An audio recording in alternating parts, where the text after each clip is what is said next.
All right, excuse me. All right, ladies and gentlemen, welcome back to Thunder Ducky. This is going to be a video a little bit more about Kamala versus Trump, as opposed to just about the second attempt on his life that happened just a couple days ago, as of the recording of this and, of course, posting. At what point in history are we where a prior president and current runner for president has an assassination attempt twice? And you guys can say whatever you want to about the second one. Based off of the stuff that I found about the shooter and then how they described it at first. Because when it first happened, they first said that there was an exchange of gunfire between the shooter and then Secret Service. So, who fucking knows? Long story short, he was taken alive. I don't recall if they said whether or not he actually got hit. He is being charged with...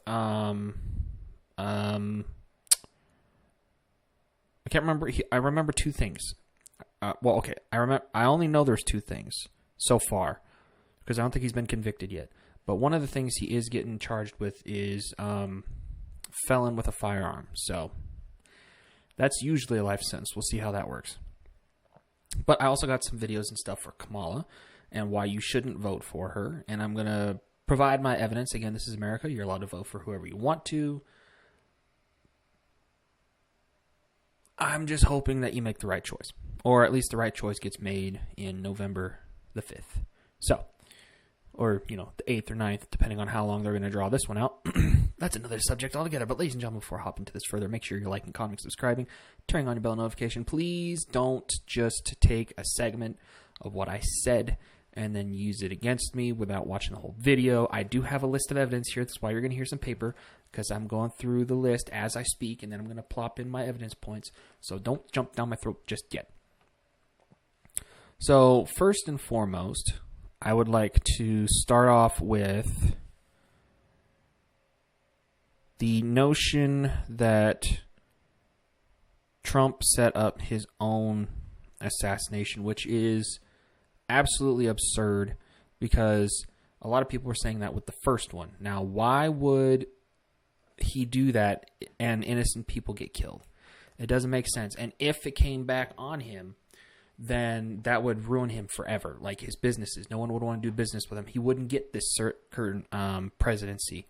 So it makes no sense. But I do have a video of a man going and talking to a Maggie Vespa who works with, I think it was NBC or ABC.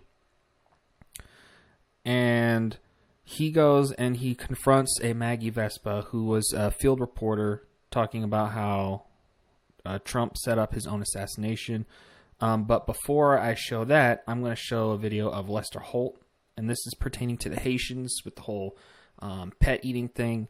And we're going to go from there. So first of all, let me drop this video real quick of one Lester Holt. Today's apparent assassination attempt comes amid increasingly fierce rhetoric on the campaign trail itself. Mr. Trump, his running mate J.D. Vance continue to make baseless claims about Haitian immigrants in Ohio. This weekend, there were new bomb threats in that town. Our Maggie Vespa is in Columbus, Ohio, with more. Lester, simply put, Springfield, Ohio has been inundated by threats. Over the last several days, closing government buildings, schools, hospitals. Today, effectively closing a local university campus after administrators said someone threatened a mass shooting targeting Haitians. This in light of, officials say, a false online conspiracy theory alleging Haitian immigrants in that city are eating people's pets. Today's apparent assassination attempt comes. All right, now let me drop the video for the guy talking to Maggie Vespa. So, quick question for you, real quick. So, it seems like a lot of the questions that you were asking, it doesn't seem to address the issue, the actual issues in the. Don't touch me, bro. Don't touch me, bro. No. I'm just asking, because there's an increase in crime in the area. It seems like there's a lot more of a problem here. The questions almost seemed like you were trying to turn him into a victim. Do not touch me. Back up.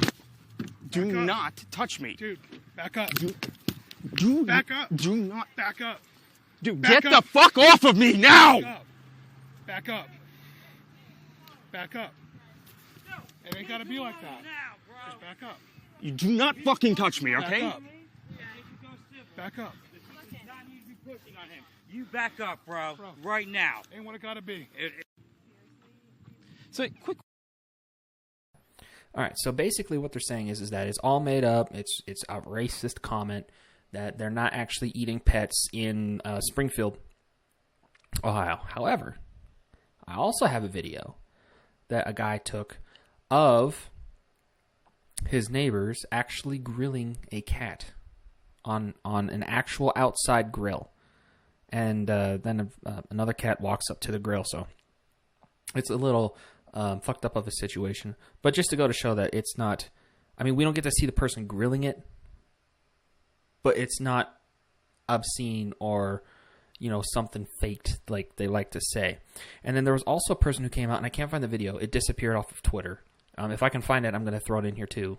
A guy who actually came out and explained the cultural importance of Haitians eating pets. So if I can find that, I'm going to throw this in here as well.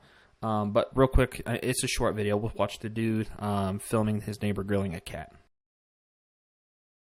Yo, what is this they got on the grill? Is that the big kiss cats? Man, listen, man. There go a cat right there. His ass better get missing, man. Look like his homies on the grill, man. What the fuck? Yo. It's all disgusting, ladies and gentlemen. I mean, I have a cat. He's laying right here.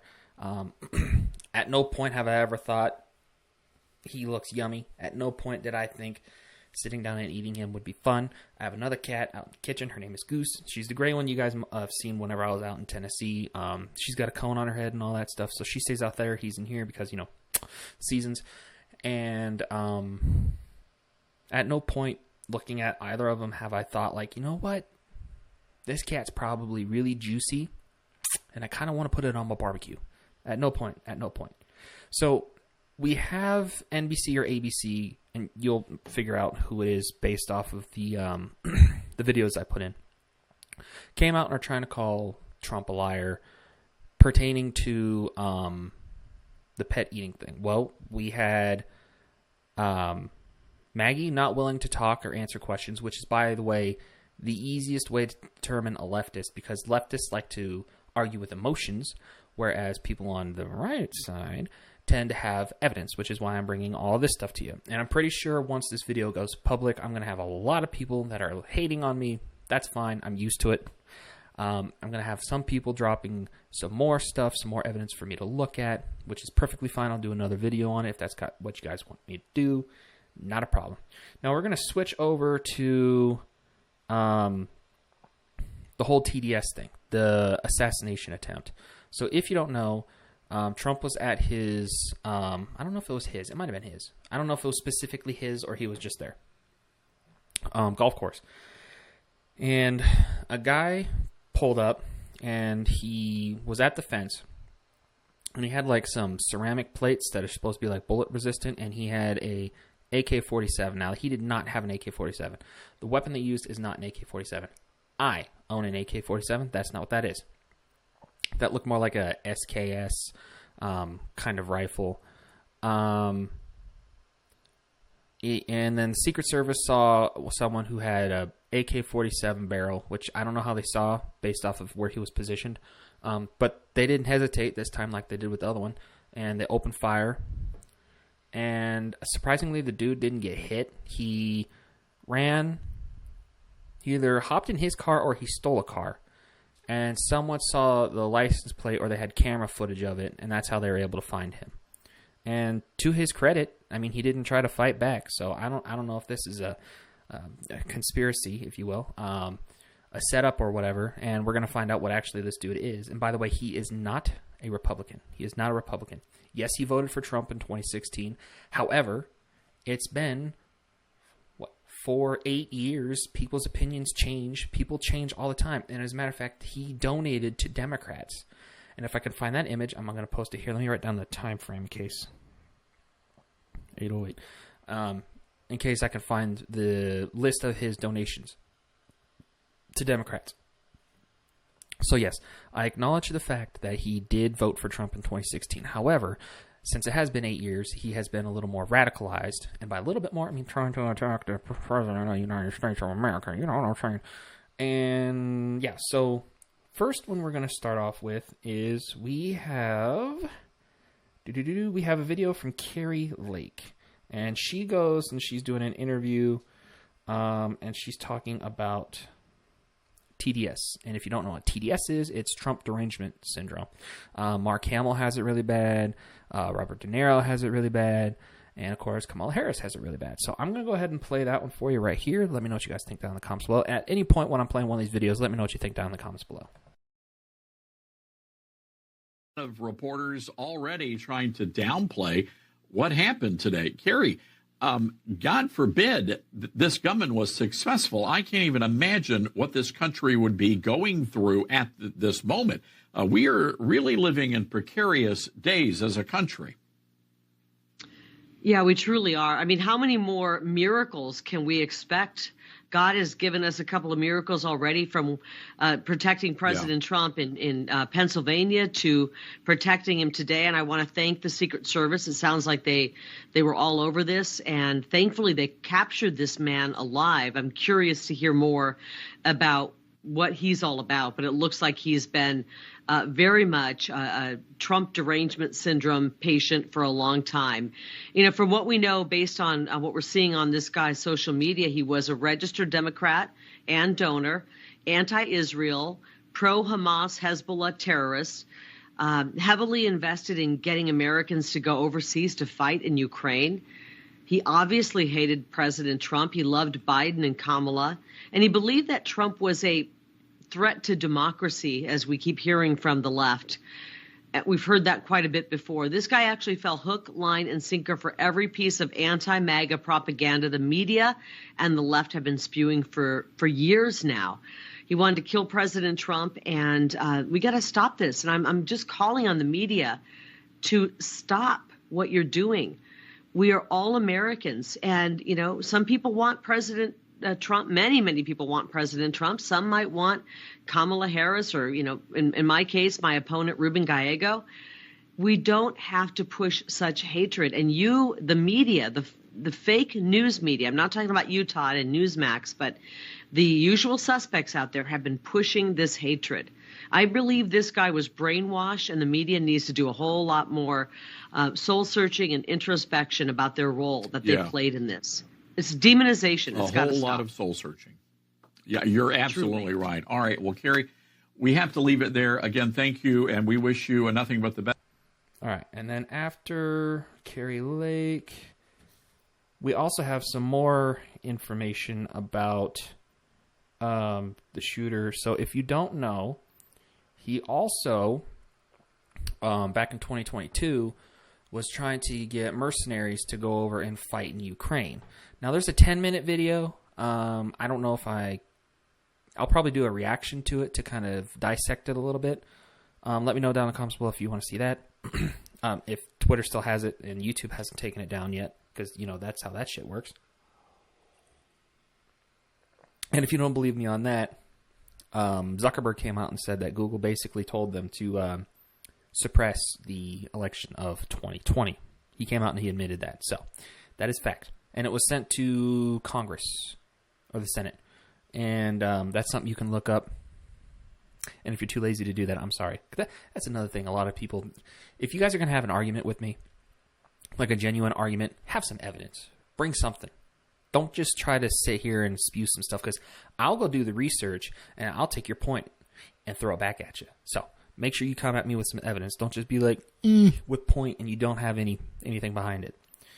So I got a video real quick of him in an interview where he talks about the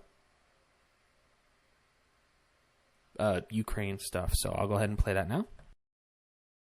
Tell me who you are and why are you here? I'm 56, from the U.S., from North Carolina originally, so I live in Hawaii now, so flew all the way from Hawaii here. So the question as far as why I'm here, to me, you know, a lot of the other conflicts are gray, but this conflict is definitely black and white. This is about good versus evil. This is a storybook, any movie we ever watched. This is definitely evil against good. I mean, we're battling a situation here where, the Ukrainians and the rest of the world are caring and kind and generous and unselfish and take care of one another. And it's just a matter of, we need to stand up for that. That is the most important thing in the world, is just to show human beings that we're kind and we're caring and that we take care of one another and that the world is united so that we feed each other and make sure that, we all move forward as one collective whole unit. So, we feel the pain of one country's failure and their conflicts, and we enjoy the successes of other countries that are doing good, and we all work together. And for some reason, Russia does not grasp this concept that we're all one unit, and we have to get along and work together and be normal human beings. This is 2022. We have to work together. It seems asinine that we have a leader in a country that does not understand the concept of being unselfish and being generous and being kind and just the basic moral values that are required by human beings these days. It blows my mind. And if that's not what gets you, ladies and gentlemen, it should. The dude clearly has some issues, or he was paid to do this. I'm leaving all avenues open. And if you can't ask questions, then we're censored and we don't live in a free America anymore. You have to be able to ask questions. The left can ask questions, but the right can't. That's a little fucked up. But if you thought that wasn't fucked up enough, we have the current Democrat-appointed runner for President of the United States. And before I get into the evidence I have against Kamala, let me just say, ladies and gentlemen, if you are a Democrat and you're watching this, your vote got stolen. Biden was kicked out of office because he doesn't even have the opportunity to run again. And then you also have her being appointed by the Democrat Party. So your guys' vote, whether it's the 81 million that went for Biden, all 81 million of you, and I'm doing that for reasons, your vote got stolen. Who's to say a different Democrat couldn't have been running? But your vote got stolen because you didn't decide to put it towards Kamala. They did for you. But the first bit of evidence I have is, I don't remember the year. I didn't see the year, actually, now that I think about it. I'm going to be totally transparent with you. Kamala was on Ellen, and she had quite the comment to make, which I will play the video for you right now. If you had to be stuck in an elevator with either President Trump, Mike Pence, or Jeff Sessions, who would it be? Does one of us have to come out alive?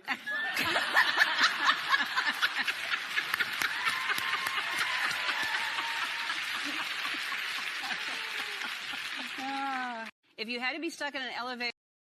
So at that time, she's openly calling for somebody to be eliminated in that elevator.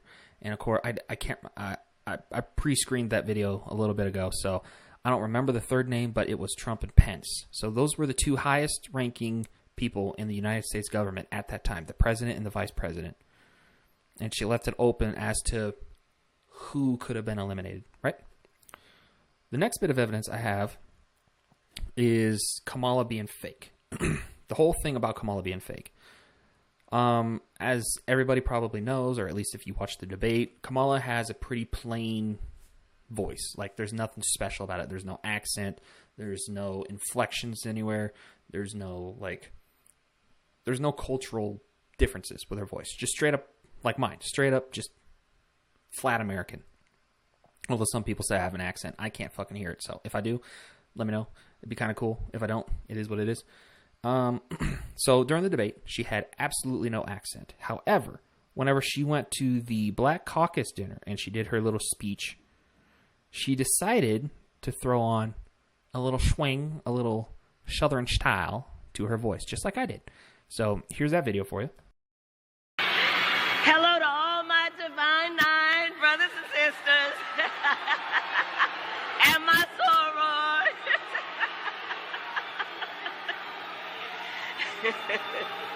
And to all my HBCU brothers and sisters.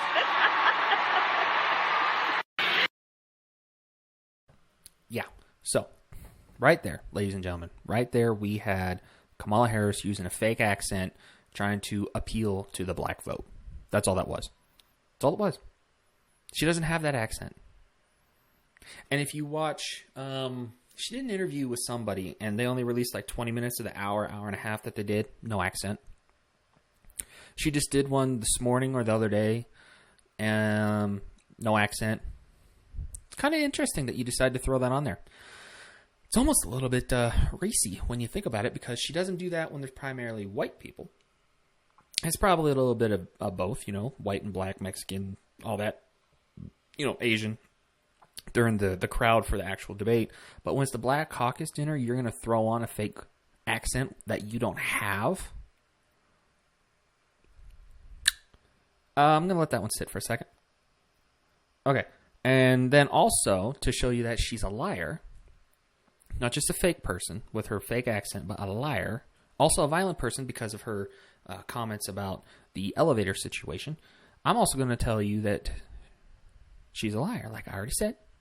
During the debate, she came out and she's like, we're not looking to take away people's guns. I'm a gun owner. That's not what we're trying to do. Tim Walz, I think, came out on Twitter and said the exact same thing. We're not looking to take guns. We're gun owners. And then he even posted a picture of him with a shotgun, like bird hunting. And I'm sorry, it's not what we're talking about here, ladies and gentlemen. We're talking about all of them, not just your cute little 12-gauge bird gun. So after she did that, like 4 days later, because I think the debate was on September 10th, and then September 14th, she put out a post saying we need to ban assault weapons. Now, I'm going to say a little something before I put up the video that I have for that. They are not dangerous by themselves. It is the people that use them that are dangerous. And we had two of the recent shootings was done by a protected community. The Nashville school one, and then the other one was in Georgia, I believe. So you kind of got to think, it's not a gun issue, okay? I have a revolver under my pillow. I have an AK-47 back there. And not on camera, but like back there, because it's being strip cleaned right now. It's just sitting there. I didn't pick it up, point it at somebody, right? That's when it becomes dangerous. But Americans believe in the right for self-defense. It is a God-given right. I don't care if you're in America, Australia, England, Russia, wherever. It is your God-given right to protect yourself, your family, property, whatever. And you also got to think, if they take ours away, they're going to have security with weapons. They're going to have a military that they could use on us. That was the whole point behind the Second Amendment, too. The right to bear arms was to prevent a tyrannical government. And, of course, defend yourself and whatnot. But we're going to go ahead and we're going to play the short video of Kamala banning guns. So I'm going to go ahead and post that now.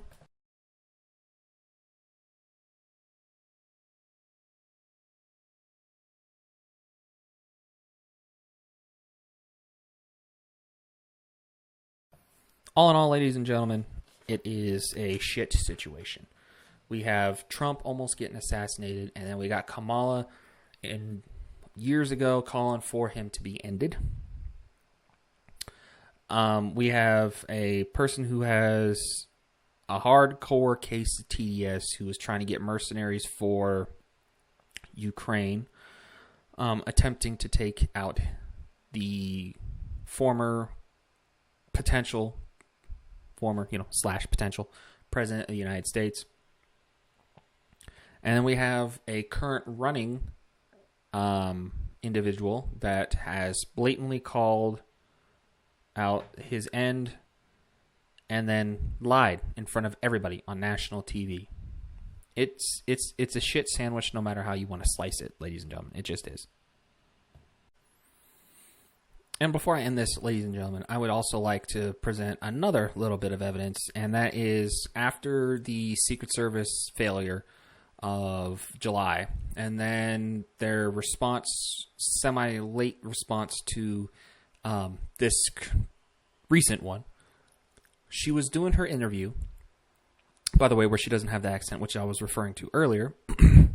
Not the 20-minute one, or it could be the 20-minute one. I don't know. This one seems a little more recent than the one that I've heard that was an hour and a half long that they only released 20 minutes of. She comes out and she's talking about whether or not she was asked whether or not she feels safe with Secret Service. And she says, yes, I feel safe because I have Secret Service. So it says Kamala Harris is asked about Secret Service protection after Trump was nearly assassinated, responds by saying Ohio, Project 2025, and the alphabet folk. Now, the one thing you need to know about Project 2025 is Trump has come out against it. And also, nobody has a problem with you being the LGBT thing. Just don't throw it at us. If that's who you are, fine. Live your life. Don't force it on kids. Let them decide that when they become adults. Don't try to make them that whenever they're young. Let them experience the world before you start throwing that philosophy or ideology at them. But I'm gonna let this video play for itself. So, do you have full confidence in the Secret Service to protect all of you? I do. You feel safe, you and your family? I do. But, I mean, you can go back to Ohio. Not everybody has Secret Service. And there are far too many people in our country right now who are not feeling safe. I mean, I look at Project 2025 and I look at, like the Don't Say Gay laws coming out of Florida. Members of the LGBTQ community don't feel safe right now. Immigrants or people with an immigrant background don't feel safe right now. Women don't feel safe right now. And so, yes, I feel safe. I have Secret Service protection. But that doesn't change my perspective on the importance of fighting for the safety of everybody in our country. Do you have full confidence in the Secret? So no matter what side of the fence you're on, it's a pretty brazen, horrible situation we find ourselves in. Whether you're on the left and your vote got stolen, or whether you're on the right and the person we're trying to vote for has almost been knocked off twice. It is what it is, ladies and gentlemen. It's shit on both sides. It's ridiculous. And it's really sad how many people don't think for themselves or try not to think for themselves. It's really sad. Ladies and gentlemen, you got to be willing to go out there and you got to be willing to find your own information. If you just listen to what the news tells you, they can sway you very, very easily. And if you aren't willing to go out and get your own information, whether that's through watching interviews, different news articles. So instead of just CNN, you can go to Fox, Newsweek, OAN, if that's still a thing. Get a broad perspective. Don't just tunnel vision yourself, because if you tunnel vision yourself, you're setting yourself up for what I consider modern day slavery. Ladies and gentlemen, let me know what you thought down in the comments below. Like the video, hate the video with the dislike, hate me with a comment down below. Freedom of speech, ladies and gentlemen. Let's do this. Don't forget to like, comment, subscribe, sharing the channel out with friends or family. Catch you later.